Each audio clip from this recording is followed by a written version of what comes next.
الحمد لله نحمده ونستعينه ونستغفره ونؤمن به ونتوكل عليه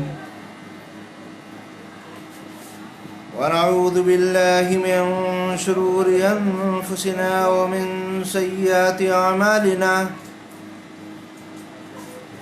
من يهده الله فلا مضل له ومن يضلله فلا هادي له وأشهد أن لا إله إلا الله وأشهد أن سيدنا ومولانا محمدا عبده ورسوله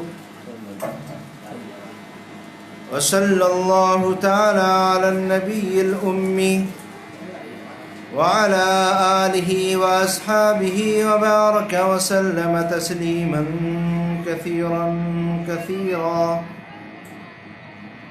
أما بعد، وعن أبي الدرداء رضي الله تعالى عنه عن النبي صلى الله عليه وسلم قال: ألا أخبركم بأفضل من درجة الصيام والصلاة والصدقة؟ قالوا: بلى. قال: إصلاح ذات البين وفساد ذات البين الحالقة، أو كما قال النبي صلى الله عليه وسلم.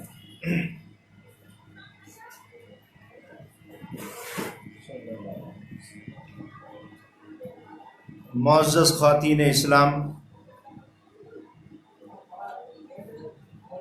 اور اس محلے سے اور دوسرے محلوں سے اپنے وقت کو فارغ کر کے آنے والی عزیز خواتین،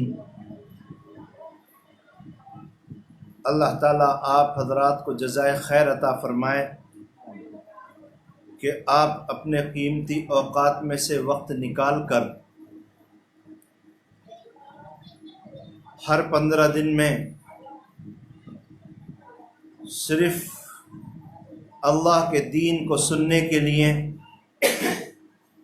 اور اس پر عمل کی نیت سے تشریف لاتی ہیں. یقیناً رب کائنات کے نزدیک آپ حضرات کی یہ ہمت کرنا بہت عزیز ہے. میں نے ابھی خطبے کے بعد میں حضرت ابو الدرداء انصاری رضی اللہ تعالیٰ عنہ کی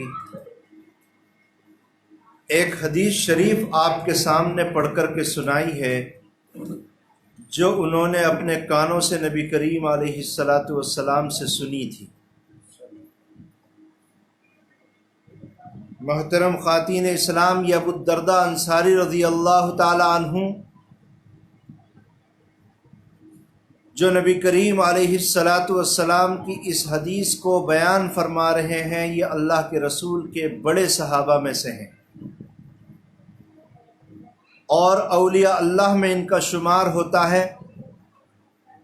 یہ اتنے بڑے آدمی ہیں کہ اللہ کے رسول صلی اللہ علیہ وسلم نے ان کے بارے میں فرمایا: حکیم هذه الامہ، اس امت کا حکیم، اس امت کا سمجھدار آدمی. اللہ کے رسول صلی اللہ علیہ وسلم نے ان کو یہ فرمایا. گویا کہ اللہ تعالیٰ کے رسول صلی اللہ علیہ وسلم نے گواہی دی اور شہادت دی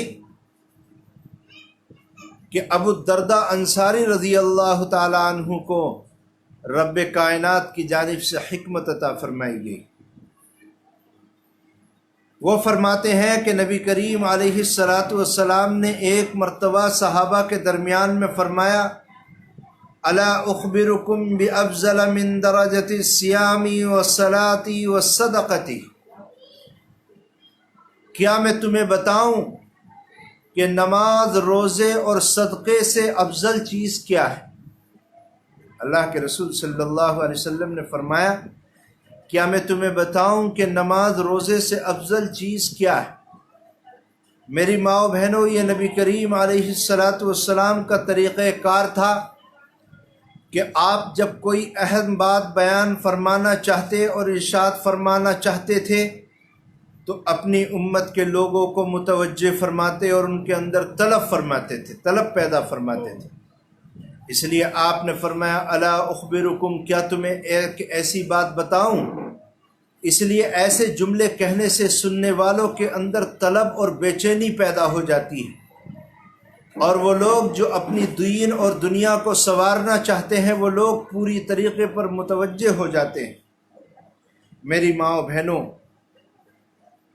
اس لیے ہمارے بزرگان دین نے فرمایا کہ جو آدمی اپنے اندر دین کی طلب پیدا کر لے اور دین پر چلنے کی طلب پیدا کر لے تو بزرگوں نے فرمایا کہ اللہ تعالیٰ اس بندے کو نواز دیتے ہیں۔ اور کبھی ایسا نہیں ہوا کہ کسی اللہ کی نیک بندی نے اپنے اندر طلب پیدا کی ہو دین کو سیکھنے اور دین کو جاننے اور اس پر عمل کرنے کی، اس کے اندر بے چینی پیدا ہوئی ہو اور اللہ تعالیٰ نے اس کو ناکام فرما دیا ہو۔ ایسا کبھی نہیں ہوا۔ ناکام تو وہ لوگ ہوئے جن کے دلوں کے اندر طلب نہیں ہوا کرتی دین سیکھنے کی، اور اللہ تعالیٰ کے گھر، اللہ تعالیٰ کے حضور میں بے چین ہونے کی ان کے اندر طلب نہیں ہوا کرتی۔ ایسے لوگوں کو اللہ تعالیٰ اپنی رحمت اور برکات سے محروم فرماتا ہے۔ حضرت علامہ رومی رحمۃ اللہ علیہ نے فرمایا، آب کم جو تشنگی آور بدست، تا بچوشت آب از بالا و پست۔ حضرت رومی فرماتے ہیں، پانی کم تلاش کیا کر، تو اپنے اندر پیاس پیدا کر۔ جو لوگ اپنے اندر پیاس پیدا کرتے ہیں ان کے سامنے اور ان کے نیچے سے اللہ تعالیٰ اپنے فضل سے پانی نکال دیا کرتے ہیں۔ کتنی اچھی بات حضرت رومی نے فرمائی کہ آب کم، پانی کی تلاش کم کر، جو تشنگی آور بدست، اور فرمایا اپنے اندر پیاس کی شدت کو بڑھاتا رہے۔ جب تیرے اندر پیاس کی شدت بڑھ جائے گی تو سمجھ لینا کہ اللہ تعالیٰ اپنی رحمت سے تیرے اندر، تیرے سامنے اور تیرے قدموں کے نیچے پانی کے ذخیرے اور فوارے جاری فرما دے گا۔ میری ماں و بہنوں، دنیا کے اگر کاموں پہ ہم نگاہ ڈالیں، جب تک انسان کے اندر طلب پیدا نہیں ہوتی وہ کام وجود میں نہیں آتے۔ مثلا ایک آدمی کو جب بھوک لگتی ہے، بھوک کا کیا مطلب؟ بھوک کا مطلب ہے اسے کھانے کی طلب محسوس ہوتی ہے، اور جتنی طلب محسوس ہوتی ہے کہ جب تک وہ کھانا نہ کھا لے بے چین رہتا ہے، نہ اسے نیند آتی ہے، نہ کسی کام میں دل لگتا ہے۔ آخر کار وہ کہیں سے بھی کھانا تلاش کر کے اپنے پیٹ بھر لیتا ہے۔ ایک آدمی کو جب پیاس لگتی ہے، پیاس کا کیا مطلب؟ پیاس کا مطلب یہی ہے کہ اس کو پانی کی طلب اس کے اندر پیدا ہوتی ہے۔ تو پھر جب طلب پیدا ہوتی ہے تو وہ کہیں سے بھی اپنے لیے پانی کا انتظام کر لیتا ہے اور پیاس کو بجھا لیتا ہے۔ جب تک وہ پانی پی کر کے اپنی پیاس کو نہیں بجھاتا، جب تک اس کو چین نہیں آتا، سکون نہیں ملتا۔ میری محترم خواتین، یہی مثال اور بالکل ایسی ہی بات دین کی ہے۔ جن عورتوں کے دلوں کے اندر اللہ تعالیٰ کے دین کو حاصل کرنے کی اور اس پر عمل کرنے کی طلب ہوتی ہے، تو پھر وہ عورت اس طلب کی وجہ سے سفر کر کے اس مکان تک آتی ہیں، مدرسوں میں جاتی ہیں، علماء اور مفتیان کرام سے مسائل پوچھتی ہیں، اور اسی طرح دین کے سیکھنے کے ذرائع کو اختیار فرماتی ہیں، اور اللہ تعالیٰ اس کی طلب کو دیکھ کر اللہ تعالیٰ اس کے اندر اپنی رحمت و برکات نازل فرماتا ہے اور اس کو دین کا داعی بنا دیتا ہے، اور آخرت میں اور دنیا میں باعزت بنا دیتا ہے۔ اور اگر کسی بھی عورت کو 100 سال تک بٹھا کر اس کے سامنے اللہ کے رسول صلی اللہ علیہ وسلم کی احادیث کو بیان کیا جانے لگے، قرآن کریم کی انمول باتیں بیان کی جانے لگیں، بزرگوں کے واقعات اور صحابہ کی زندگی کے طرز کو بیان کیا جانے لگے، لیکن اگر اس عورت کے دل میں دین سیکھنے کی طلب نہیں ہے اور اللہ کے رسول صلی اللہ علیہ وسلم کو راضی کرنے کی طلب نہیں ہے، تو ساری محنتیں بیکار، احادیث اور آیات کے مضامین کا بیان کرنا بیکار، اس لیے کہ اس کے اندر طلب نہیں ہے۔ اللہ کا اصول یہ ہے کہ اللہ تعالیٰ کسی کو بھی بغیر طلب کے علم عطا نہیں فرماتا۔ میری ماں و بہنوں، صحابہ اکرام رضوان اللہ علیہم اجمعین اللہ کے رسول صلی اللہ علیہ وسلم کے ساتھی تھے، آپ کے تربت یافتہ تھے۔ ہر وقت ان کو فکر رہتی تھی کہ کس طرح ہم اپنی زندگی کو دین کے مطابق بنا لیں۔ صبح ہوتی تھی وہ یہ سوچتے تھے کہ شام تک ہم دین کے مطابق کیسے گزاریں گے، اور شام ہوتی تھی تو سوچتے تھے کہ ہم صبح تک دین کے مطابق کیسے گزاریں گے۔ چھوٹے سے چھوٹے صحابی اور غیر معروف صحابہ کی زندگی کو بھی پڑھ کر دیکھو تو ہمیں ان کی زندگی میں طلب اور بے چینی نظر آتی ہے۔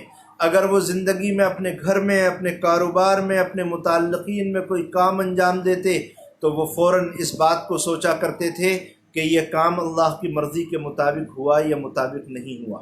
اگر اللہ کی مرضی کے مطابق ہوا تو شکر ادا کیا کرتے تھے، اور اللہ کی مرضی کے مطابق نہیں ہوا تو توبہ اور استغفار کیا کرتے تھے۔ میں صحابہ کی بے چینی کا ایک قصہ آپ کو سناؤں، اور یہ سنانا اس لیے مقصد ہے تاکہ تمہارے اندر بھی بے چینی ہو جائے، اور میں جو کچھ کہوں اس کو کھلے دل کے ساتھ اور طلب اور بے چینی کے کانوں سے اس کو سنو۔ جو بات طلب کے ساتھ سنی جاتی ہے وہ دلوں میں محفوظ ہو جاتی ہے اور اس پر عمل کرنا آسان ہو جاتا ہے۔ حضرت حنظلہ رضی اللہ تعالیٰ عنہ نبی کریم علیہ السلام کی خدمت میں حاضر ہوئے، اور حاضر ہو کر کے عرض کیا، نافقہ حنظلہ یا محمد، یا رسول اللہ صلی اللہ علیہ وسلم، اے اللہ کے رسول، حنظلہ تو منافق ہو گیا، حنظلہ تو منافق ہو گیا۔ اللہ کے رسول صلی اللہ علیہ وسلم نے بات پوچھی، اے حنظلہ تمہیں یہ خیال کیوں آتا ہے کہ تم منافق ہو گئے؟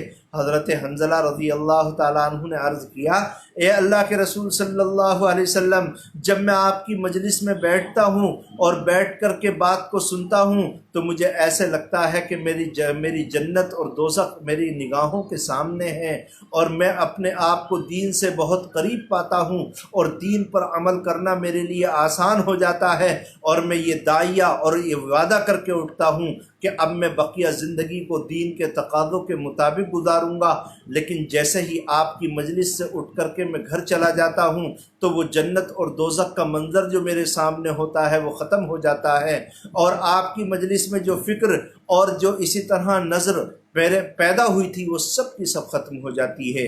اس کا مطلب میں یہ سمجھتا ہوں کہ میرے دل میں نفاق چھپا ہوا ہے، اس لیے میں آپ کی خدمت میں عرض کر رہا ہوں اے اللہ کے رسول کہ میں منافق ہو گیا۔ آپ نے دیکھا ایک صحابی کی طبیعت بدلی اور حالت ذرا سی آخرت کی فکر سے ہٹی تو وہ صحابی بے چین ہو گئے، اور انہوں نے نبی کریم علیہ السلام سے عرض کیا کہ اللہ کے رسول حنظلہ منافق ہو گیا، یا اللہ کے رسول حنظلہ منافق ہو گیا۔ آپ نے فرمایا، اے حنظلہ، ہر وقت ایک انسان پر ایک حالت طاری نہیں ہوتی، کبھی اس کے اوپر ایسی حالت طاری ہوتی ہے اور کبھی دوسری حالت طاری ہوتی ہے، اور تم میں جو اللہ اور اللہ کے رسول حکم دیں اس پر عمل کرتے رہو، انشاءاللہ اس پر عمل کرتے کرتے تمہارا بیڑا پار ہو جائے گا۔ اور آپ نے فرمایا، اے حنظلہ، جو کیفیت تمہاری میری مجلس میں ہوتی ہے اگر وہی کیفیت تمہاری ہر وقت ہونے لگے تو اللہ کی قسم فرشتے تم سے راستوں میں اور گزرگاہوں میں تم سے مصافحہ کریں۔ تو میری ماں و بہنوں، اس واقعے کے اندر معلوم ہوا کہ صحابہ کے اندر کتنی بے چینی تھی۔ حضرت عمر فاروق رضی اللہ تعالیٰ عنہ جو نبی کریم علیہ السلام کے دوسرے نمبر کے صحابی اور بہت بلند مقام رکھتے تھے، ان کی بلندی کا یہ عالم تھا کہ اللہ کے رسول صلی اللہ علیہ وسلم نے فرمایا، اگر میرے بعد میں کوئی نبی ہوتا تو عمر نبی ہوتا۔ آپ نے فرمایا کہ میرے بعد کوئی نبی ہوتا تو عمر نبی ہوتا۔ ایک دوسری روایت کے اندر اللہ کے رسول کی حدیث سے معلوم ہوتا ہے، آپ نے فرمایا کہ عمر جس راستے سے گزر جائے وہ راستہ شیطان چھوڑ دیتا ہے، اس راستے سے وہ نہیں گزرا کرتا، اس لیے کہ حضرت عمر رضی اللہ تعالیٰ عنہ سے شیطان ڈرا کرتا ہے۔ اللہ کے رسول صلی اللہ علیہ وسلم نے ایک موقع پر فرمایا تھا، اے عمر، میں نے جنت میں تمہارا مکان دیکھا ہے جو موتیوں سے بنا ہوا ہے اور بہت ہی خوبصورت ہے۔ ایک موقع پر آپ نے فرمایا تھا کہ عمر فی الجنہ، عمر کو جنت میں جانا ہے۔ اتنی باتیں آقا نبی کریم صلی اللہ علیہ وسلم کی زبان سے حضرت عمر کی فضیلت میں اللہ کے رسول صلی اللہ علیہ وسلم نے ارشاد فرمائیں۔ اس کے بعد بھی، ان تمام بشارتوں کے سننے کے بعد بھی حضرت عمر رضی اللہ تعالیٰ عنہ مطمئن نہیں ہوئے، بلکہ ان کے اندر طلب اور بے چینی بڑھتی چلی گئی۔ چنانچہ اللہ کے رسول صلی اللہ علیہ وسلم کے دنیا سے پردہ فرما جانے کے بعد حضرت عمر حضرت حنظلہ رضی اللہ تعالیٰ عنہ حضرت حذیفہ رضی اللہ تعالیٰ عنہ کے پاس جاتے تھے اور عرض کرتے تھے، حذیفہ اللہ کے رسول صلی اللہ علیہ وسلم نے تجھے منافقین کے ناموں کی فہرست دی ہے، جو منافقین مدینہ منورہ کے اندر رہتے ہیں ان کی تمام تر ناموں کی فہرست تمہارے پاس ہے، اللہ کے واسطے حذیفہ تو مجھے بتا دے، کہیں میرا نام تو ان منافقوں میں شامل نہیں۔ میری ماں و بہنوں، یہ فکر اور یہ طلب ہونی چاہیے۔ اور ایک بات یاد رکھنا، جب تک کسی عورت کے اندر یا کسی مرد کے اندر دین کے تعلق سے یا کسی بھی دنیا کے ضابطے کو لے لو طلب نہیں ہوگی، جب تک انسان کا وہ فعل وجود میں نہیں آ سکتا، اللہ کی مدد نہیں آ سکتی۔ آپ کو شام کو کھانا بنانا ہوتا ہے، یاد رکھو جب تک آپ کے اندر فکر پیدا نہیں ہوگی آپ کھانا نہیں چڑھا سکتی، کھانا نہیں بنا سکتی۔ اگر کسی عورت کے اندر فکر ہی نہیں، رات گزر گئی، مغرب گزر گئی، عشاء ہو گئی، 12 بج گئے، لیکن اسے نے کھانا نہیں بنایا۔ لیکن جن عورتوں کے اندر کھانا کھانے کی طلب پیدا ہوتی ہے وہ عورتیں وہ عصر کے وقت سے ہی روٹی اور ہنڈیا کا کام شروع کر دیتی ہیں۔ میری ماں و بہنوں، دنیا کا کوئی بھی کام دیکھ لو، ہمیں دہلی کا سفر کرنا ہے تو ہمارے اندر طلب پیدا ہوگی، ہم بیگ تیار کریں گے، اس میں اپنے کپڑے رکھیں گے اور پھر ہم سفر شروع کرتے ہیں۔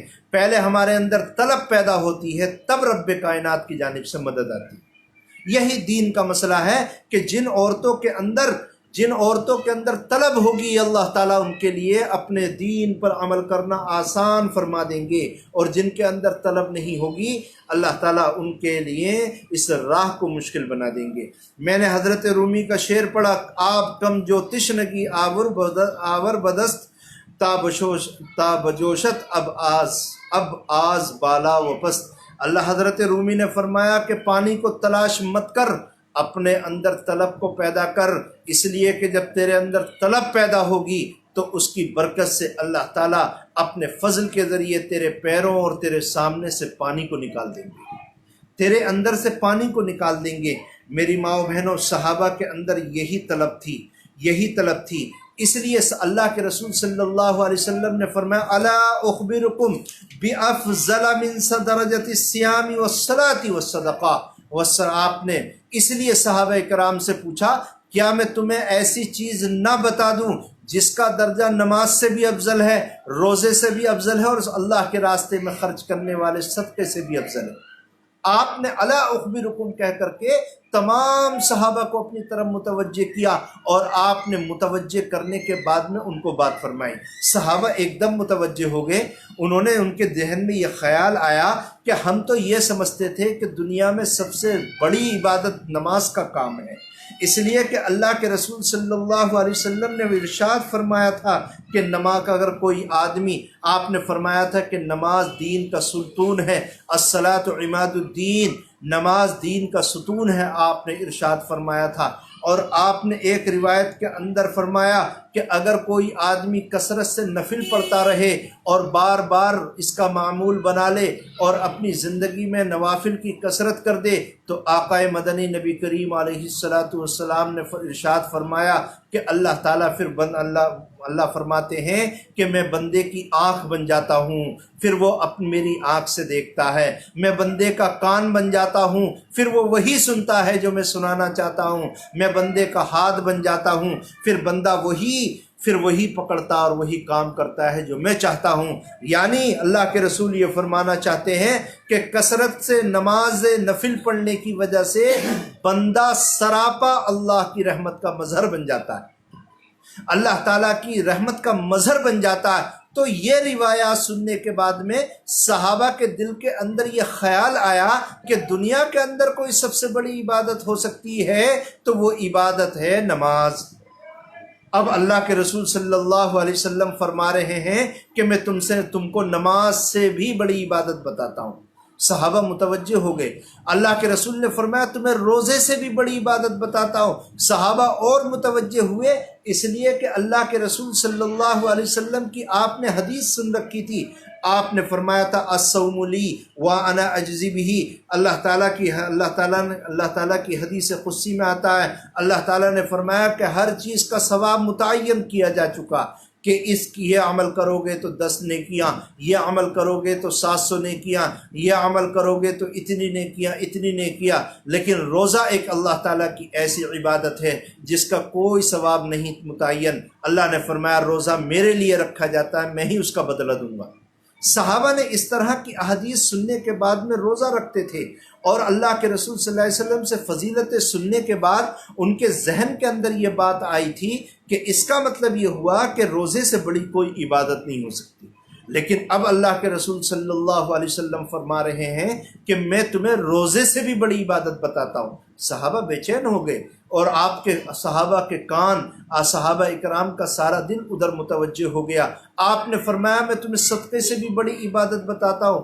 صحابہ اکرام مزید متوجہ ہوئے، اس لیے کہ انہوں نے صدقے کی فضیلت سن رکھی تھی کہ جو لوگ اللہ کے راستے میں خرچ کرتے ہیں ان کو 10 گنا، 700 گنا اور 700 گنا سے بھی زیادہ بڑی جنت ملے گی اور ثواب ملے گا۔ اس لیے صحابہ اکرام سب سے آگے سے بڑھ چڑھ کر کے حصہ لیا کرتے تھے اور صدقات کیا کرتے تھے۔ لیکن آج کیا ہوا کہ اللہ کے رسول نے فرمایا کہ صدقے سے بھی افضل چیز میں تمہیں بتاتا ہوں۔ اب صحابہ پورے کے پورے متوجہ ہو گئے، اللہ کے رسول کہ ایسی کیا چیز ہے جو ہم نماز پڑھتے ہیں اس سے بھی افضل ہے، ایسی کیا چیز ہے جو ہم روزے رکھتے ہیں اس سے بھی افضل ہے، ایسی کیا چیز ہے جو ہم صدقہ دیتے ہیں اس سے بھی افضل ہے۔ اللہ کے رسول صلی اللہ علیہ وسلم نے فرمایا صلاح ذات البین۔ اللہ کے رسول صلی اللہ علیہ وسلم نے فرمایا اگر 2 مسلمانوں کے درمیان میں جھگڑا ہو جائے، اور جھگڑا بھی ایسا ہو جائے کہ وہ ایک دوسرے کی صورت کو دیکھنا گوارا نہ کریں، ساس اور بہو کے درمیان میں جھگڑا ہو گیا، دیورانی اور جٹھانی کے درمیان میں جھگڑا ہو گیا، یا نند اور بھابھی کے درمیان میں جھگڑا ہو گیا، یا ایک پڑوسن دوسری پڑوسن کے درمیان میں جھگڑا ہو گیا، یا اسی طرح شہر میں 2 مسلمانوں کے درمیان میں جھگڑا ہو گیا، اور ایک دوسرے سے ایسی نفرت کرنے لگے کہ ان کا چہرہ بھی دیکھنا گوارا نہیں، اس وقت اللہ کے رسول صلی اللہ علیہ وسلم نے فرمایا صلاح ذات البین، ان دونوں کے درمیان میں جھگڑا ختم کرا کر کے آپس میں مصالحت کرا دینا۔ آقا نے فرمایا کہ اس کا ثواب نماز سے بھی افضل ہے، اس کا ثواب روزے سے بھی افضل ہے، اس کا ثواب صدقے سے بھی افضل ہے۔ اللہ کے رسول صلی اللہ علیہ وسلم نے فرمایا، یہ میری بات نہیں، نبی کریم علیہ السلام سے مراد، اللہ کے رسول صلی اللہ علیہ وسلم کی بات ہے۔ اور اللہ کے رسول صلی اللہ علیہ وسلم کی بات سے مطلب یہ ہے کہ وہ اللہ کی بات ہے۔ میری ماؤں بہنوں، آپ جانتی ہے کہ نماز پڑھنے کا کتنا ثواب ہے۔ روزہ رکھنے کے بارے میں اللہ نے فرمایا کہ میرا روزہ میرے لیے رکھا جاتا ہے، اس لیے اس کا ثواب میں دوں گا۔ اس صدقہ کرنے کا ثواب کتنا ہے میں نے ابھی آپ کو سنایا۔ اللہ کے رسول صلی اللہ علیہ وسلم نے فرمایا 2 مسلمان مردوں یا 2 مسلمان عورتوں کے درمیان میں جھگڑا ہو جائے تو ان کے درمیان میں جھگڑے کو ختم کرانا، ان کے درمیان میں محبت پیدا کرانا نماز، روزے اور صدقے سے بھی افضل ہے۔ ایک بات تو آپ نے یہ ارشاد فرمائی، اور دوسری بات جو اللہ کے رسول صلی اللہ علیہ وسلم نے ارشاد فرمائی وہ اس سے بھی کہیں زیادہ خطرناک ہے۔ آپ نے فرمایا وَفَسَادُ ذَاتِ الْبَيْنِ هِيَ الْحَالِقَةُ۔ اللہ کے رسول صلی اللہ علیہ وسلم نے فرمایا یہ آپس کی رنجشیں، یہ آپس کے جھگڑے، یہ آپس کی اختلاف، یہ آپس میں ایک دوسرے سے بغض و حسد رکھنا، یہ آپس میں ایک دوسرے سے نفرتیں رکھنا، آقا نے فرمایا کہ یہ مونڈنے والی ہیں، یہ مونڈنے والی ہیں۔ کیا مطلب یہ ہے، ایک دوسری روایت میں اللہ کے رسول نے اس کا مطلب ارشاد فرمایا کہ میں یہ نہیں کہتا ہوں کہ یہ جھگڑے سر کے بالوں کو مونڈ دیتے ہیں، بلکہ آپ نے فرمایا مونڈنے کا مطلب یہ ہے کہ جن 2 مسلمانوں کے درمیان میں جھگڑا ہے یہ جھگڑا ان کی دینداری کو مونڈ کر ختم کر دیتا ہے۔ آقا نے فرمایا کہ ان کے درمیان میں جو جھگڑا ہے، ان کے درمیان میں جو اختلاف ہے، نبی کریم علیہ السلام نے فرمایا یہ الحالقہ، یہ دونوں کے درمیان سے جھگڑا ہے، جو دونوں کے درمیان میں بغض و عناد، نفرت اور جھگڑا اور اختلاف، یہ دونوں کے دین کو صاف کر دیتا ہے۔ جیسے ایک حجام کے پاس میں ایک آدمی جاتا ہے اور اس طرح سے حجام اس آدمی کے سر کے بالوں کو مونڈ دیتا ہے اور بالوں کا نشان بھی اس کے سر پر نہیں چھوڑتا، اسی طرح آقا نے فرمایا یہ جھگڑے بھی انسانوں کے درمیان میں ان کے دین کو مونڈ کے رکھ دیتے ہیں۔ میری ماؤں بہنوں، اللہ کے رسول صلی اللہ علیہ وسلم کی دو باتیں آپ حضرات کے سامنے آئیں۔ ایک بات تو یہ آئی کہ اگر دو عورتوں کے درمیان میں جھگڑا ہو تو اس جھگڑے کو ختم کرانے والے کو اتنا ثواب ملے گا جتنا نماز، روزے اور صدقے میں بھی نہیں ملا کرتا۔ اور دوسری بات آپ نے ارشاد یہ فرمائی کہ اللہ کے رسول صلی اللہ علیہ وسلم نے فرمایا کہ دینداری، یہ جو جھگڑے دو مسلمانوں کے درمیان یا دو عورتوں کے درمیان جھگڑے ہیں، آقا نے فرمایا کہ یہ ان کے دین کو مونڈنے والے ہیں۔ دیکھو کیسے مونڈتے ہیں آپ سمجھے۔ جب دو عورتوں کے درمیان میں جھگڑا اور اختلاف بڑھتا ہے تو آپس میں ایک دوسرے سے رنجشیں پیدا ہو جاتی ہیں، اور جب رنجش پیدا ہوتی ہے تو ایک دوسرے سے نفرت پیدا ہوتی ہے۔ اور آپ کو میں ایک بات بتاؤں، اللہ کے رسول صلی اللہ علیہ وسلم نے فرمایا میرے صحابہ جنت میں جائیں گے اس لیے کہ میرے صحابہ کے دلوں میں کسی کی طرف سے نفرت نہیں ہوا کرتی۔ آقا نے فرمایا، قرآن کریم نے جہاں ان کے لیے ان کی صفات کو بیان کیا، وہاں احادیث میں ان کی صفات بیان کی گئی، وہاں ان کی صفات کے اندر اللہ کے رسول صلی اللہ علیہ وسلم نے اور شریعت اسلامیہ نے بیان کیا کہ ان کے دلوں کے اندر کوئی کسی کی طرف سے بیر نہیں ہوا کرتا۔ حضرت عبداللہ ابن عباس رضی اللہ تعالیٰ عنہ فرمایا کرتے تھے کہ میں نے کبھی کسی انسان سے نفرت نہیں کی۔ میری ماؤں بہنوں، یاد رکھنا، جھگڑا ہونے کے بعد میں جب دو عورتوں کے درمیان دلوں کے اندر نفرت پیدا ہوتی ہے، جب نفرت آ جاتی ہے، جن دلوں میں نفرت آتی ہے ان دلوں میں اللہ کی رحمت نہیں آیا کرتی۔ میری ماں و بہنوں، اس کو غور سے سننے کی ضرورت ہے۔ اور جب دو عورتوں کے درمیان میں جھگڑا ہوتا ہے تو وہ ایک دوسرے کی غیبت اور برائی کرنے لگتی ہیں، ایک دوسرے پر الزام لگانے لگتی ہیں، اور ایک دوسرے پر نظر رکھنے لگتی ہے کہ اس کی برائی ہمیں کوئی نظر آئے اور اس کی برائی کو ہم لوگ عورتوں کے سامنے، اپنی پڑوسنوں کے سامنے، اپنے رشتہ داروں کے سامنے بیان کریں، اور اسی طرح اور بغض پیدا ہو جاتا ہے۔ اور کل ملا کے مسئلہ یہ ہے جو آپ سب جانتی ہیں، ایک جھگڑا بے شمار گناہوں کا ذریعہ بن جاتا ہے، بے شمار گناہوں کا ذریعہ بن جاتا ہے صرف ایک جھگڑا۔ میری ماں بہنوں، یہ جھگڑے کی نحوستیں ہوتی ہیں کہ انسان کے دل میں ظلمت پیدا ہو جاتی ہے، ایمان کا نور ہلکا پڑ جاتا ہے۔ اللہ کے رسول صلی اللہ علیہ وسلم بار بار فرمایا کرتے تھے، جھگڑوں سے بچو، جھگڑوں سے بچو، جھگڑوں سے بچو۔ میری ماں بہنوں، اس کو غور کرنے کی ضرورت ہے۔ اللہ کے رسول صلی اللہ علیہ وسلم، دیکھو یہ جھگڑے آپس میں ختم کرانا کتنا بڑا ثواب ہے۔ دو عورتوں کے درمیان میں جھگڑے ختم کرانا کتنا بڑا ثواب ہے۔ میں تمہیں ایک قصہ سناتا ہوں۔ اللہ کے رسول صلی اللہ علیہ وسلم مسجد نبوی میں 5 وقت کی نماز پڑھاتے تھے۔ پوری زندگی میں کبھی ایسا نہیں ہوا کہ اللہ کے رسول صلی اللہ علیہ وسلم مسجد نبوی میں ہوں اور آپ مدینہ منورہ میں ہوں اور مسجد نبوی میں آپ نماز پڑھانے کے لیے نہ آئے۔ ایک مرتبہ کیا ہوا کہ اللہ کے رسول صلی اللہ علیہ وسلم نماز پڑھانے کے لیے تشریف نہیں لائے، نماز کا وقت ہو گیا اور لوگ اللہ کے رسول صلی اللہ علیہ وسلم کا انتظار کرنے لگے۔ جب وقت زیادہ ہو گیا اور صحابہ اکرام نے دیکھا کہ اللہ کے رسول نماز پڑھانے کے لیے تشریف نہیں لائے، آپ مسجد میں موجود نہیں ہیں، تو عبد الرحمن ابن عوف رضی اللہ تعالیٰ عنہ آگے بڑھے اور نماز پڑھا دی۔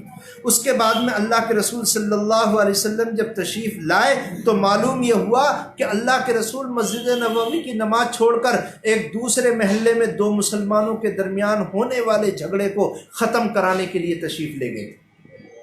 اللہ کے رسول صلی اللہ علیہ وسلم دو مسلمانوں کے درمیان جھگڑا ختم کرانے کے لیے اور مصالحت کرانے کے لیے تشریف لے گئے تھے۔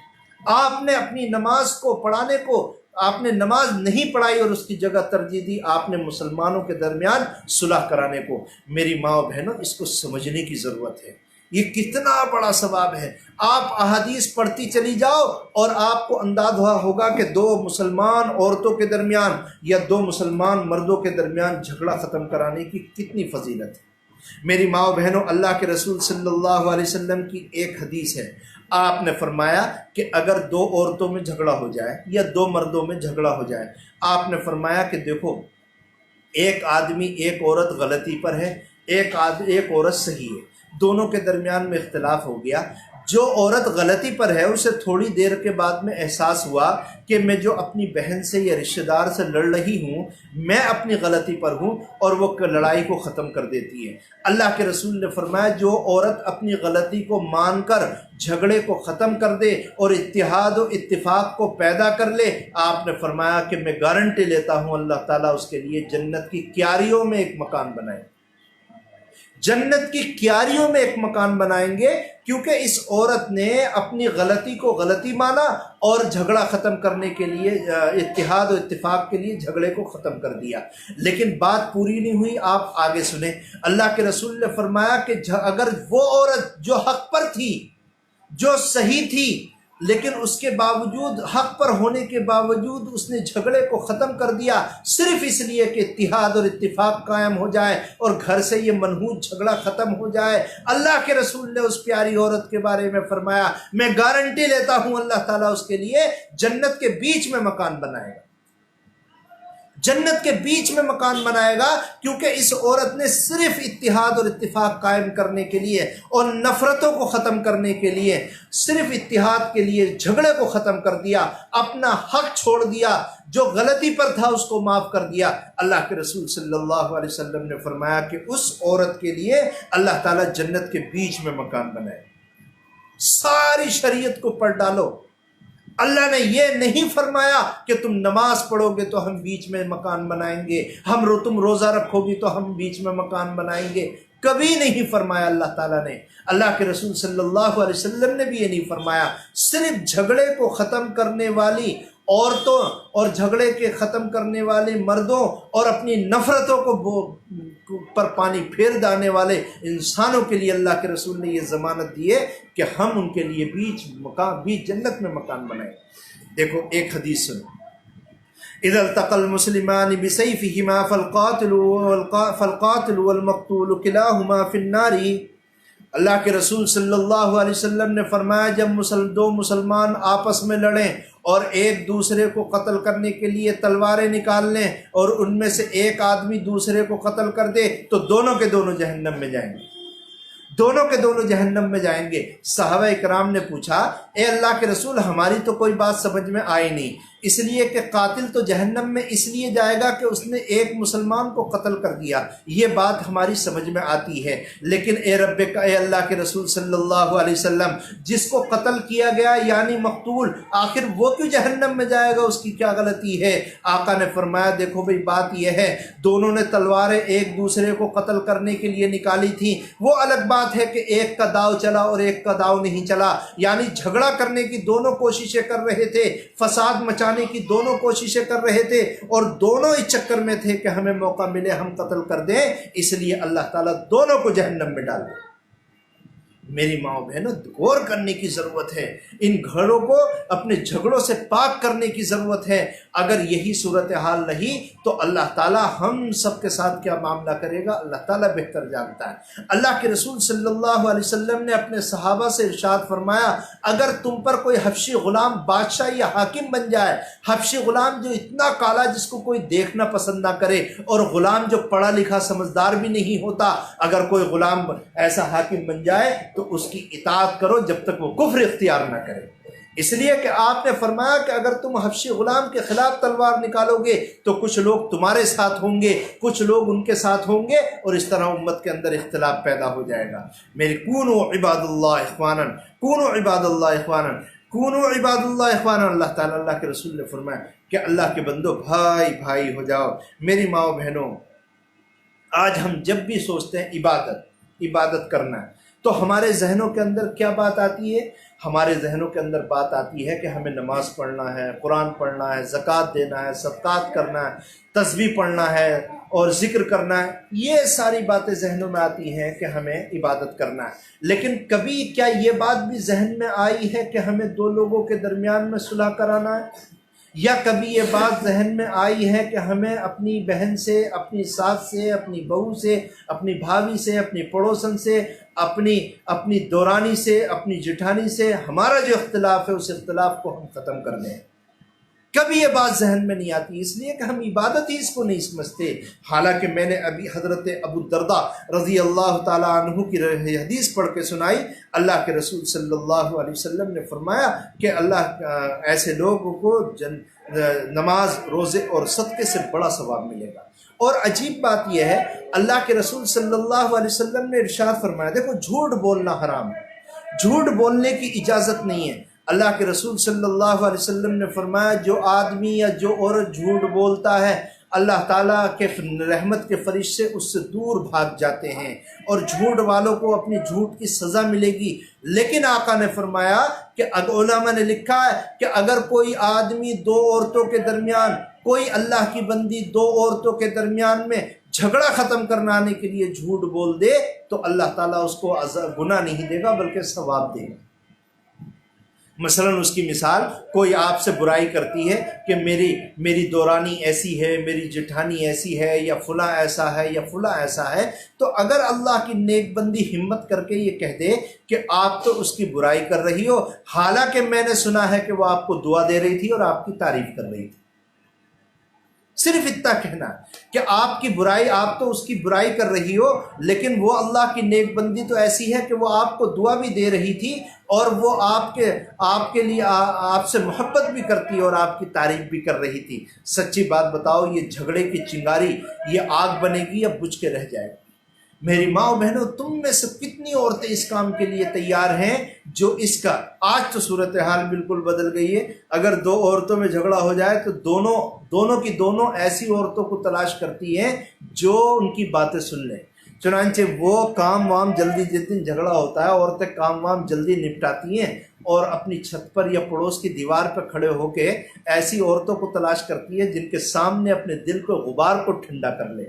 اب یہ بیچاری جس سے جھگڑا ہوا، یہ تو اپنی جٹھانی کی دو باتیں بتا رہی ہے، اور جس کو سنا رہی ہے وہ پلٹ کے چار سناتی ہے کہ تجھے تو پتہ ہی نہیں، تیری جٹھانی ایسی بھی ہے، تیری جٹھانی ایسی بھی ہے، وہ تو ایسے بھی کہہ رہی تھی۔ لے بھائی، جو چنگاری تھی اس نے اب شعلہ بنا دیا، اب جو لڑائی ہوگی، اللہ اکبر۔ ارے اللہ کی بندیو، اگر تم سے کوئی غصے میں اپنی بات بھی کہہ دے، گھر کے کسی فرد کی اور رشتہ دار کی برائی بھی کر لے، تو پہلی بات تو یہی کہو گے یہ بات غلط ہے، تمہیں نہیں کہنا چاہیے۔ اور اگر اتنی بات بھی نہ کہہ سکو تو بہرحال اس کو یہ تو کرنا چاہیے کہ آپ دوسرے ان عورتوں کے پاس ان باتوں کو منتقل نہ کریں۔ یہ عجیب و غریب بات ہے میری ماں و بہنوں، بہت ہی، دیکھو ہر عورت کا کردار بہت بڑا ہوتا ہے، ہمیں اپنے آپ کو معمولی نہیں سمجھنا چاہیے۔ ایک عورت میں پہلے سے کہتا ہوں اور بارہا آپ کے سامنے اور آپ کی خدمت میں عرض کیا ہے کہ عورتوں کا جو کردار ہے وہ چکی کے دھرے کی طرح، جس طرح چکی کا ایک پارٹ اس دھرے پہ گھومتا ہے، اسی طرح میری ماں و بہنوں پورے خاندان کا نظام آپ کے اوپر گھومتا ہے۔ ایک عورت ماں بنتی ہے، کبھی کسی کی بیٹی ہوتی ہے، بہن ہوتی ہے، بیوی بنتی ہے، ماں بنتی ہے، نند بنتی ہے، بھابھی، دیورانی، جٹھانی بنتی ہے۔ میری ماں و بہنوں دیکھو، ایک عورت کبھی بیٹی کا کردار ادا کرتی ہے، کبھی ماں کا کردار ادا کرتی ہے، کبھی بہن کا کردار ادا کرتی ہے، کبھی ساس، بہو، نند، دورانی، جٹھانی کا کردار ادا کی ہے۔ میری ماں و بہنوں، تمہارے دل تو اتنے بڑے ہونے چاہیے، اتنے بڑے ہونے چاہیے کہ لوگ تمہارے دلوں کو سیکھ کر اپنے دلوں کو بڑا کر لیں۔ ارے دیکھو عورتیں کتنی محنتیں کرتی ہیں، صبح سے شام تک گھر کی صفائی، بچوں کو نہلانا دھلانا، بچوں کو پالنا، ان کو اسکول بھیجنا، ان کے لیے کھانے کا انتظام کرنا، شوہر کی خدمت کرنا، گھر کے دوسرے افراد کی خدمت کرنا۔ ارے اللہ نے تمہیں کتنی ہمت دی ہے، اتنی بڑی ہمت کے مطابق اپنے دل کو کیوں بڑا نہیں کرتی؟ میری ماں و بہنوں، اللہ کے رسول کی حدیث کو مت بھولنا۔ بہرحال یہ بات یاد رکھنا کہ اللہ کے رسول صلی اللہ علیہ وسلم نے فرمایا کہ آپس میں جو دو مسلمان عورتوں کے درمیان میں جھگڑا ہوتا ہے، یہ جھگڑا دونوں کی دین کی نیکیوں کو مٹا کے رکھ دیتا ہے۔ اب ہمیں سوچنا چاہیے کہ کون سا دن ایسا گزرتا ہے جو ہمارے دلوں کے اندر کسی سے بغض نہ ہو، کبھی نفرت نہ ہو، معمولی باتوں پر، چھوٹی باتوں پر، گھر کی چھوٹی باتوں پر آپس میں بغض پھیل جاتا ہے۔ دیکھو یہ جو میں نے موضوع شروع کیا ہے، اس موضوع کا نام کیا ہے؟ گھر کے جھگڑے اور ان کو ختم کرنے کا طریقہ۔ یہ مضمون کم سے کم انشاءاللہ 2 مہینے تک، یا تقریباً میرا خیال یہ ہے 4 مہینے تک یہی مضمون چلے گا، اور میں آپ کو بتاؤں گا کہ گھر کے جھگڑے کیسے ہوتے ہیں اور جھگڑے ختم کرنے کا طریقہ کیا ہے۔ لیکن آپ جلدی آیا کریں، اس کو سنا کریں، اور جو کہا جائے اس کو یاد رکھیں اور آس پاس کی عورتوں کو اس کو سنائیں، بلکہ کوشش یہ کریں کہ وہ عورتیں تمہارے پاس آئیں، اپنے ساتھ یہاں لے کر کے آئیں۔ تو بہرحال میں یہ عرض کر رہا تھا، دیکھو میری بات سنو، جھگڑے، اس کو میں اور مثال دے کر کے سمجھاتا ہوں۔ کتابوں سے معلوم ہوتا ہے کہ شیطان ایک بڑا شیطان ہے جس کو ہم ابلیس کہتے ہیں، اور اس کے بہت سارے شاگرد، چیلے چپاٹے ہیں، وہ اس کے ساتھ رہتے ہیں۔ وہ کبھی کیا کرتا ہے، سال میں یا مہینے میں سمندر کے پانی پر اپنا تخت بچھاتا ہے اور سارے چیلے چپاٹوں کو بلا کر کے ان سے رپورٹ لیتا ہے۔ ایک آدمی، ایک شیطان کھڑا ہوتا ہے اور کھڑا ہو کر کے کہتا ہے کہ جناب میں فلاں گاؤں اور فلاں محلے اور فلاں گھر کے اندر گیا تھا، وہاں ایک عورت نماز پڑھنا چاہ رہی تھی، تبھی اس کے بچے نے پیشاب کر دیا، میں نے اس کے دل میں یہ بات ڈال دی، کہاں سے اس کپڑے کو دھوگی، جمپر کو دھوگی، چھوڑ جب نہا لے تب نماز پڑھنا۔ وہ شیطان بہت کہتا ہے شاباش تم نے اچھا کیا، نماز پڑھنے سے روک دیا۔ دوسرا شیطان کھڑا ہوتا ہے کہ ایک عورت روزہ رکھنا چاہ رہی تھی، میں نے اس کو روزہ رکھنے سے روک دیا۔ شیطان خوش ہو کر کے شاباشی دیتا ہے کہ تم نے اچھا کیا۔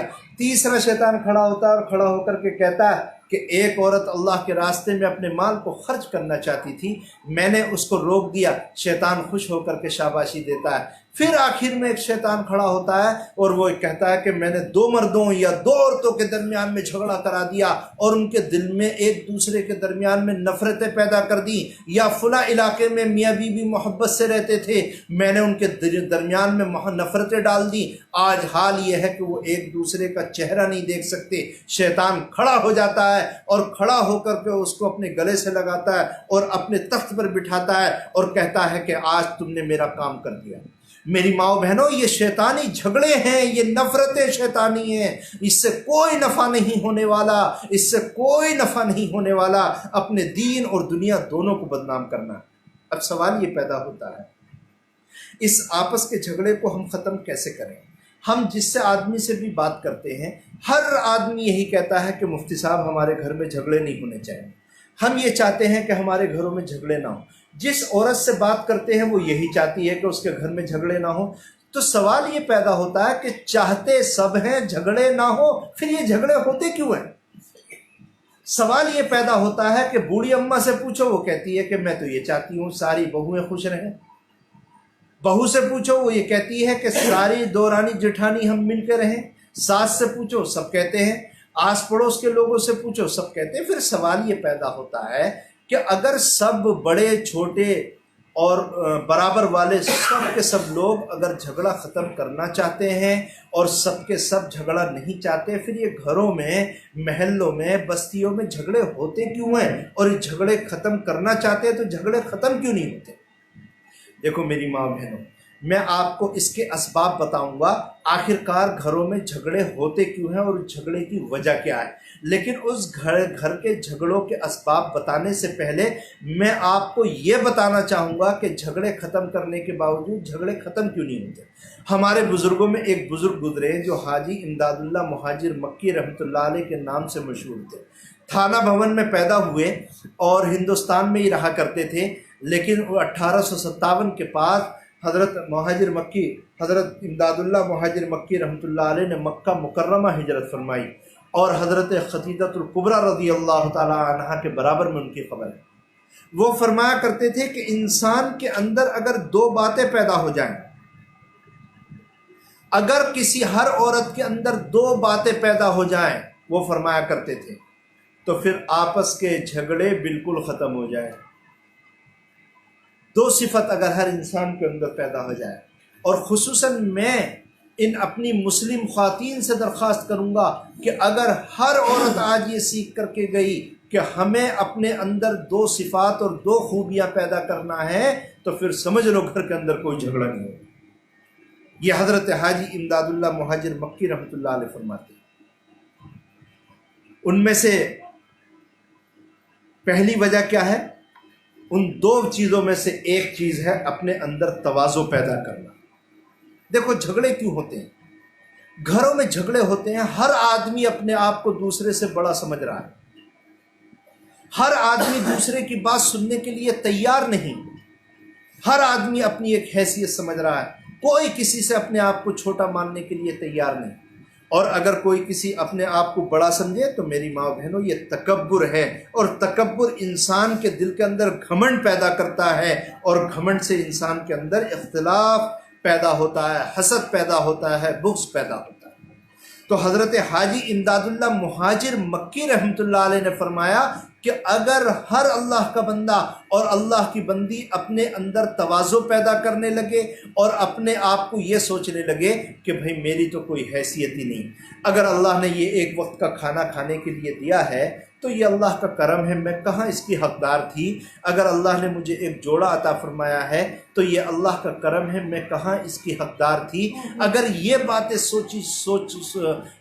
چھوٹا بن کر کے انسان سوچے تو اس کے اندر تواضع پیدا ہوتی ہے اور وہ آدمی تکبر سے بچ جاتا ہے۔ میری ماں بہنوں، اور اللہ کے رسول صلی اللہ علیہ وسلم کی حدیث شریف کے اندر آتا ہے کہ جو آدمی اللہ کے لیے تواضع کرتا ہے، اپنے آپ کو چھوٹا بنا دیتا ہے، رفعہ اللہ، اللہ تعالیٰ اس کو اپنے کرم سے بڑا بنا دیتے ہیں۔ اور دنیا میں چھوٹا بننے سے کوئی آدمی چھوٹا نہیں ہوتا، لیکن اپنے آپ کو جو چھوٹا سمجھے گا اللہ تعالیٰ اس کو بڑا بنا دیتے ہیں۔ دیکھو مجھے ایک بات بتاؤ، دنیا میں ایسا کون سا آدمی ہے جسے تکلیف نہیں ہوتی؟ بتاؤ۔ ارے ہمیں تو اپنے بچوں سے تکلیف ہوتی ہے، اپنے رشتہ داروں سے، اپنے والدین، بہن بھائیوں سے، بیویوں سے، بہوؤں سے، سب سے ہر انسان کو تکلیف ہوتی ہے۔ عورتوں کو اپنے شوہروں سے، دیوروں سے، جیٹوں سے تکلیف ہوتی ہے، ہر انسان کو تکلیف ہوتی ہے، بلکہ انسان تو چھوڑو جانوروں سے تکلیف ہوتی ہے۔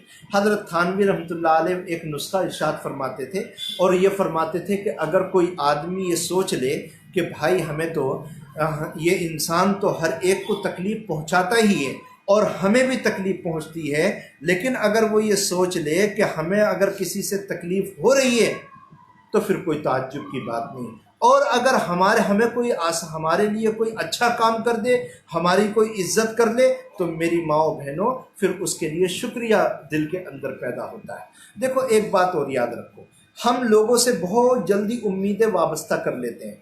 ایک بیوی اپنے شوہر سے امیدیں وابستہ کر لیتی ہے، شوہر بیوی سے، نند بھابھی سے، بھابھی نند سے، دورانی جٹھانی سے، جٹھانی دورانی سے، یہ ایسی امیدیں وابستہ کر لیتی ہے کہ یہ میری دورانی ہے میرے لیے یہ کرے گی، یہ میری جٹھانی ہے میرے لیے یہ کرے گی، یہ میری بھابھی ہے میرے لیے یہ کرے گی، یا یہ میری نند ہے یہ میرے لیے یہ کرے گی۔ میری ماں و بہنوں، یہ امیدیں ہی ساری فساد کی جڑ، ساری فساد کی جڑیں۔ اللہ کے علاوہ ہمیں کسی سے بھی امید نہیں رکھنی چاہیے۔ ہمیں تکلیف کب ہوتی ہے؟ ہمیں تکلیف جب ہوتی ہے جب ہم کسی سے امید رکھتے ہیں اور وہ اس امید کے خلاف کر دے تو سمجھ لو یہ انسان کے دل کو تکلیف ہو گئی۔ لیکن جب کسی سے ہمیں امید ہی نہیں ہوگی، اچھا ایک بات بتاؤ، ہمارا ایک دشمن ہے، ہم دشمن سے کوئی اچھائی کی امید رکھ سکتے ہیں؟ اگر اس دشمن نے ہمیں پکڑ کے گالی دے دی تو ہمیں کوئی تکلیف نہیں ہوگی، اس لیے کہ ہم تو پہلے سے سوچے بیٹھے ہیں یہ ہمارا دشمن ہے، ہمیں گالی ہی دے گا۔ میری ماں و بہنوں، تکلیف اس آدمی سے ہوتی ہے جس سے ہم امید باندھتے ہیں۔ تو سب سے اچھا حضرت تھانوی رحمۃ اللہ علیہ اس کا طریقہ یہ بیان فرماتے، ساری امیدیں امت سے ختم کر دو۔ اور اللہ کے رسول صلی اللہ علیہ وسلم تو دعا کرتے تھے، اللہم اجعلنی فی قلبی رجاءک وقتی رجائی عن من سواک، اے اللہ میرے دل میں اپنی امیدیں ڈال دے اور تیرے علاوہ دنیا میں جتنی بھی مخلوق ہے ان سب سے مجھے نا امید کر دے۔ دیکھیے کتنی اچھی دعا اللہ کے رسول فرماتے تھے، اے اللہ تو مجھے اپنی ذات سے امید وابستہ فرما، لیکن جو تیرے علاوہ مخلوق ہے ان میں سے کسی سے بھی امید وابستہ نہ کر بلکہ مجھے نا امید کر دے۔ میری ماں و بہنوں، اگر اس طرح سے ہم سوچیں گے تو پھر ہمیں کسی سے تکلیف ہوگی تو تکلیف کے بعد میں ہمیں اس کا احساس نہیں ہوگا۔ تو پہلی بات جس سے ہم جھگڑوں کو ختم کر سکتے ہیں، اپنے اندر تواضع پیدا کرو۔ تواضع کا مطلب یہ ہے اپنے آپ کو چھوٹا سمجھو۔ اور دوسری بات یہ ہے کہ ہمیں کسی سے کوئی امید نہیں رکھنی۔ جی حضرت حاجی امداد اللہ مہاجر مکی رحمۃ اللہ علیہ نے ایک بات اور ارشاد فرمائی، وہ فرمایا ایثار کیا کرو۔ جو لوگ ایثار کرتے ہیں ان کے درمیان میں کبھی جھگڑا نہیں ہوتا۔ ایثار کا کیا مطلب ہے؟ ایثار کا مطلب یہ ہے کہ ایک مسلمان بہن یہ سوچے کہ میں تکلیف اٹھا لوں لیکن میری بہن کو کوئی تکلیف نہ ہو، یہ ہے ایثار کا مطلب۔ پھر سن لو، ایثار کا مطلب یہ ہے کہ میں تکلیف اٹھا لوں میری بہن کو تکلیف نہ ہو۔ میری ماں و بہنوں، اس ایثار سے اگر کریں گے تو آپس میں محبت کا حالات بنیں گے اور گھر کے اندر جو گھر ہے وہ جنت نشان بن جائے گا۔ دیکھو اللہ تعالیٰ کو ایثار کرنے والے بہت پسند ہیں۔ ایک مرتبہ کیا ہوا، حضرت اللہ کے رسول صلی اللہ علیہ وسلم کے پاس کچھ غریب صحابہ آ گئے۔ آپ کے پاس ان کو کھلانے کے لیے کچھ نہیں تھا۔ آپ نے اپنے صحابہ کے درمیان میں اعلان کیا اور آپ نے فرمایا کہ بھائی یہ مہمان آئے ہیں، تم لوگ اپنے گھر ان کو لے جاؤ اور کھانا کھلاؤ۔ دیکھو توجہ سے سننا، اللہ تعالیٰ ہم سب کو اس ایثار کی صفت سے مالا مال فرما دے۔ دیکھو جب ایک انصاری صحابی اٹھے اور کچھ لوگوں کو اپنے گھر لے گئے۔ گھر لے جانے کے بعد میں بیوی سے پوچھا کہ یہ بتاؤ گھر میں کتنا بنا ہے اور کیا بنا ہے؟ انہوں نے یہ کہا کہ صرف اتنا کھانا ہے، مہمان کھا لیں گے تو ہم اور ہمارے بچے بھوکے رہ جائیں گے، اور ہم اور ہمارے بچے کھا لیں گے تو مہمان بھوکے رہ جائیں گے۔ اب بتاؤ اگر ہمارے گھر میں کبھی ایسی واقعہ پیش آ جائے تو ہم تو اتنے بڑے نالائق ہیں، ہم تو یہ کہیں گے مہمان کو مارو گولی، ہم کھائیں گے اور اپنے بچوں کو کھلائیں گے۔ لیکن اس نیک عورت نے اپنے شوہر کو کیا مشورہ دیا کہ ہم اور ہمارے بچے فاقہ کر لیں گے، مہمان آئے ہیں ان کو مہمانوں کو کھانا کھلا لیں گے۔ اب سوال یہ پیدا ہوتا ہے کہ اگر یہ صحابی مہمانوں کے ساتھ بیٹھ کر خود بھی کھانا کھاتے تو یہ کھانا کم پڑ جاتا، اور اگر خالی مہمانوں سے کہیں تم کھا لو اور یہ ساتھ نہ بیٹھیں تو مہمانوں کو بھی برا لگے گا۔ اس لیے ان دونوں میاں بیویوں نے طے کیا کہ میں کمرے کے اندر کھانا کھلانے رکھ دوں گی، تم دونوں کھانا کھانے بیٹھ جانا، میں چراغ ٹھیک کرنے کے لیے آؤں گی اور چراغ کو بجھا دوں گی۔ جیسے ہمارے بچپن میں ڈبیا ہوا کرتی تھی، اور ڈبیا کو کھول کر لوگ نیچے سے بتی کو بڑھایا کرتے تھے، وہ آئی اور آنے کے بعد میں ڈبیا کو بجھا دیا۔ یہ صحابی ان کے سامنے کھانا کھاتے رہے، وہ مہمان کھانا کھاتے رہے، یہ صحابی اپنا ہاتھ اٹھاتے اور خالی منہ تک لے جاتے، ہاتھ میں کوئی لقمہ، کوئی چاول کا سینت یا اسی طرح کوئی روٹی کا لقمہ نہیں ہوتا تھا۔ مہمان نے پورا پیٹ بھر کر کے کھانا کھایا اور اس کو احساس بھی نہیں ہوا کہ میرے میزبان نے ایک لقمہ بھی نہیں کھایا۔ اللہ تعالیٰ کو ان دونوں میاں بیوی کی بات اتنی پسند آئی، قرآن میں فرمایا یؤثرون علی انفسہم ولو کان بہم خصاصہ، اور یہ لوگ تو اتنے بڑے ہیں کہ یہ فاقے کی حالت میں بھی دوسرے کو ترجیح دیا کرتے ہیں، یہ تو دوسرے کو ترجیح دیا کرتے ہیں۔ میری ماں بہنوں، یہ ایثار کرنے کی ضرورت ہے۔ گھر کے اندر اگر چند عورتیں ہیں تو ان کو چاہیے کہ ہم گھر کے نظام کو سنبھالیں، ہم اپنے آپ کو تکلیف میں مبتلا کریں۔ اچھا ایک بات بتاؤ، عام طور پر جب عورتوں میں جھگڑا ہوتا ہے اور اختلاف ہوتا ہے، کسی کو کوئی بات سمجھاؤ۔ آج ایک اللہ کی بندی کا میرے پاس فون آیا، اور وہ بڑی اچھی لڑکی تھی، اس نے میرے پاس فون کیا ابھی 1 گھنٹے پہلے، اور اس نے فون کر کے کہا کہ آج آپ اس موضوع پہ تقریر کر دیں، ہمارے گھر میں بہت جھگڑے چل رہے ہیں، اس لیے میں نے اس موضوع کا انتخاب کیا، اور میں بہت زمانے سے چاہتا تھا کہ میں اس موضوع کو آپ کے سامنے بیان کروں۔ اللہ تعالیٰ جب تک اس کو بیان کرائے، اللہ دعا کریں کہ اللہ تعالیٰ ہم سب کو عمل کرنے کی توفیق عطا فرمائے۔ اچھا مجھے ایک بات بتائیے، گھر کے اندر 2 بہنیں ہیں، ایک دونوں کے لیے حکم یہ ہے کہ تو اس کے ساتھ اچھا معاملہ کر، تو اس کے ساتھ اچھا معاملہ کر۔ آپ جب اللہ کے سامنے ہم لوگ حاضر ہوں گے تو آپ یہ بتائیے کہ اللہ تعالیٰ ہم سے کیا سوال کریں گے؟ اللہ تعالیٰ یہ سوال کریں گے کہ تم نے اپنا حق ادا کیا، یا یہ سوال کریں گے کہ دوسرے نے تمہارا حق ادا کیا نہیں کیا؟ عقل یہ کہتی ہے کہ اللہ یہ سوال کرے گا کہ تمہارے اوپر جو دوسرے کا حق تھا، تم نے وہ حق ادا کیا یا ادا نہیں کیا۔ یہ نہیں پوچھے گا کہ دوسرے نے تمہارا حق ادا کیا یا ادا نہیں کیا۔ عام طور پر جب جھگڑا ہوتا ہے اور ایک عورت کو دوسرے لوگ سمجھاتے ہیں کہ تو گالی مت بک، چپ جا، اللہ سے ڈر، تو اس کا جواب کیا ہوتا ہے؟ وہ بھی تو گالی بک رہی ہے، میں کیوں نہیں بکوں؟ ارے اللہ کی بندی، تجھ سے اللہ کے ہاں تجھ سے سوال ہوگا تو نے کیوں گالی بکی، یہ سوال نہیں ہوگا کہ اس نے کیوں گالی بکی۔ میری ماں و بہنوں، اس بات کو سمجھنے کی ضرورت ہے۔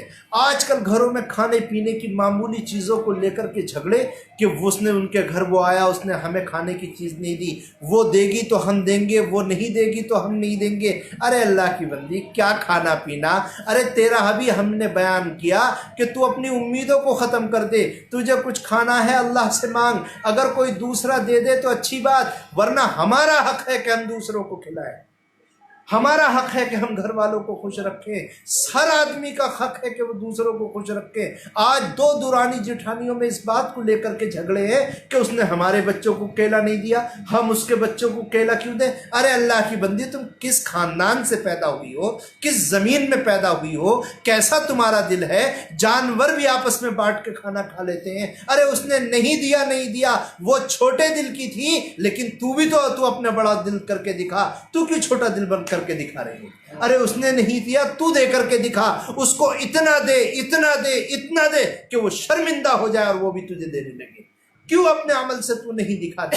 عام چھوٹی چھوٹی باتوں پر، گھر کے ساز و سامان پر، گھر کی پلیٹوں پر، گھر کے گلاس مگھوں پر، گھر کے دسترخوانوں پر، یہ کوئی جھگڑے کی چیز ہے؟ ارے کسی سے بھی امید ختم کر دو۔ میری ماں و بہنوں، دیکھو میں ایک بات بتاتا ہوں۔ اللہ کے رسول صلی اللہ علیہ وسلم نے پہلی امتوں کی ایک بات بیان فرمائی کہ پہلی امتوں میں جو پہلے لوگ گزرے ہیں، ان امتوں میں ایک آدمی تھا جو مر گیا، اور مرنے کے بعد میں جب اللہ کے سامنے وہ گیا تو اللہ تعالیٰ کے سامنے جب اس کا نام اعمال کھولا گیا تو اللہ تعالیٰ نے فرشتوں سے پوچھا کہ کیا اس کے نام اعمال میں کوئی نیکی لکھی ہوئی ہے؟ فرشتوں نے کہا اے اللہ، اس کے نامہ اعمال میں کوئی بڑی نیکی لکھی ہوئی نہیں، البتہ ایک نیکی ہے، یہ تجارت کرتا تھا، اور جب اس کے یہ کسی سے خریدنے کے لیے جاتا تھا تو اس کے ساتھ سختی نہیں کرتا تھا، نرمی سے معاملہ کرتا تھا، اور جب اس کے پاس کوئی خریدنے کے لیے آتا تو یہ نرمی سے معاملہ کرتا تھا، اور جب اس سے کوئی آدمی قرض لے جاتا اور یہ قرض مانگنے کے لیے جاتا تو نرمی سے مانگتا تھا، اور اگر وہ دینے والا غریب ہے اور وہ نہیں دے پایا تو یہ اس کو مہلت دے دیتا تھا، معاف کر دیتا تھا۔ اللہ تعالیٰ نے فرمایا سہلن اذا باع و سہلن اذا اشترى، اللہ تعالیٰ فرمائیں گے، آقا مدنی نبی کریم علیہ السلام نے فرمایا یہ جب دنیا میں میرے بندوں پر نرمی کرتا تھا اور میرے بندوں کے حق کو معاف کر دیتا تھا تو میں تو اللہ بادشاہوں کا بادشاہ ہوں، آج قیامت کے دن میں اس کے ساتھ نرمی کروں گا اور میں اسے معاف کر دوں گا۔ میری ماں و بہنوں، یہ کافی دن تک یہ موضوع چلے گا، آج صرف 2-3 باتیں یاد رکھو۔ نمبر 1، دو بہنوں کے درمیان میں جھگڑا ختم کرانا، یہ نماز، روزے اور صدقے سے بڑا ثواب ہے۔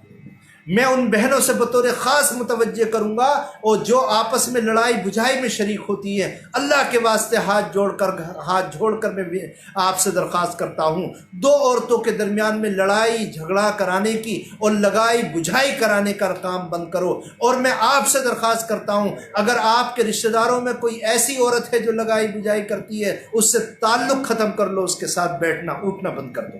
اور تیسری بات یاد رکھنا، اللہ کے رسول صلی اللہ علیہ وسلم نے فرمایا، آقا نے فرمایا کہ یہ جھگڑے آپس میں ایک دوسرے کے دین کو مون دیتے ہیں اور ایسی بیماریاں اور گناہوں میں مبتلا کر دیتے ہیں جس کو انسان سوچ بھی نہیں سکتا۔